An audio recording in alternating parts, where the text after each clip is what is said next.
अहमद ने अल्हम्दुलिल्लाह कहना सीखा। एक रोशन सुबह थी। 6 साला अहमद खुश इखलाक लड़का था जो बिस्तर से कूदकर बाहर निकला। आज के दिन के लिए बेहद खुश था। वो मुंह हाथ धोने के बाद भागता हुआ किचन में गया जहां उसकी अम्मी नाश्ता बना रही थी। अस्सलाम वालेकुम अम्मी, अहमद ने मुस्कुराते हुए कहा। वालेकुम अस्सलाम, अम्मी ने मुस्कुराकर जवाब दिया। ये लो तुम्हारा पसंदीदा नाश्ता, शहद के साथ पैन केक। अहमद जल्दी से बैठ गया और खाना खाने लगा, लेकिन अम्मी ने कुछ नोट किया। अहमद, तुम कुछ भूल गए हो, अम्मी ने नरमी से कहा। मैं क्या भूल गया अम्मी? अहमद ने हैरान होकर पूछा। खाना शुरू करने से पहले बिस्मिल्लाह कहना भूल गए। हमें हमेशा खाना खाने से पहले अल्लाह का नाम लेना चाहिए। ठीक है, अहमद ने शर्मिंदगी से सर हिलाया। ओ हाँ, बिस्मिल्लाह, इसने कहा और फिर दोबारा खाना खाने लगा। नाश्ते के बाद अहमद बाहर खेलने के लिए दौड़ गया। वो गेंद से खेल रहा था कि उसकी बहन सारा आ गई। दोनों ने पार्क जाने का फैसला किया। रास्ते में अहमद ने देखा एक खूबसूरत तितली एक फूल पर बैठी हुई थी। ओह देखो, तितली कितनी खूबसूरत है, अहमद ने हैरानी से कहा।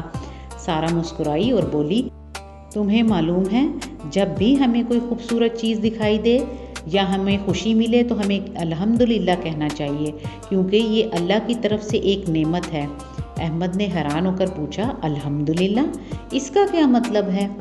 सारा ने बताया, अल्हम्दुलिल्लाह का मतलब है सब तारीफ़ें अल्लाह के लिए हैं। ये अल्लाह का शुक्र अदा करने का तरीका है। हम ये इस वक्त कहते हैं जब हमें खुशी हो, कुछ अच्छा देखें या कोई अच्छा काम हो जाए। अहमद ने कुछ देर सोचा और उसे एहसास हुआ कि वो अच्छी चीज़ों के वक्त अल्हम्दुलिल्लाह नहीं कहता था। ओह, तो जब मैं खुश हूँ तो मुझे अल्हम्दुलिल्लाह कहना चाहिए। बिल्कुल, सारा ने जवाब दिया। दिन के आखिर में अहमद और सारा घर वापस आ गए। अहमद की अम्मी ने पूछा, क्या पार्क में मज़ा आया? जी अम्मी, बहुत मज़ा आया, अल्हम्दुलिल्लाह, अहमद ने याद करते हुए कहा। अम्मी ने खुशी से मुस्कुरा कर कहा, माशाअल्लाह अहमद, मैं बहुत खुश हूँ, तुमने अल्हम्दुलिल्लाह कहना याद रखा।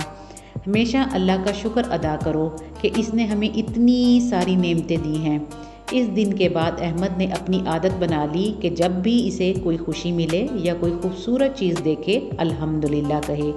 इसे एहसास हुआ कि इसके पास शुक्र अदा करने के लिए बहुत कुछ है, इसके खिलौने, इसके दोस्त और इसके ख़ानदान वाले।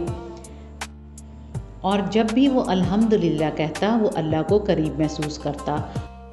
खुशी हो या तकलीफ़, हर नेमत का शुक्र अल्हम्दुलिल्लाह कहकर किया जा सकता है और हमें अल्लाह के करीब लाता है और हमारी ज़िंदगी में बरकतें बढ़ाता है।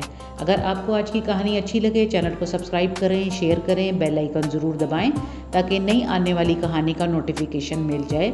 आप सबके देखने का बहुत शुक्रिया।